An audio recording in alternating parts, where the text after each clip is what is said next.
Hi everyone! In this video, I'll show you how to hide apps using iManager on Vivo Y21.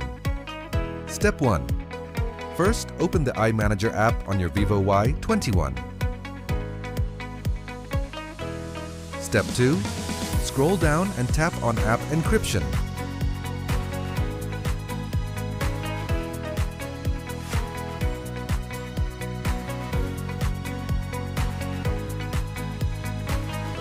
Step 3. Set a privacy password if you haven't already.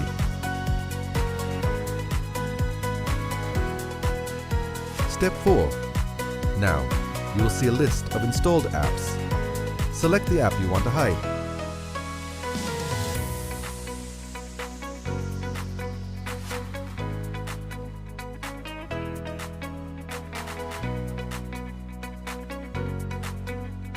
Step 5.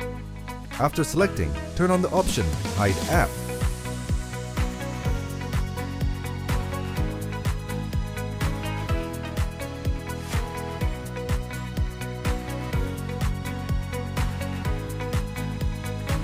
That's it!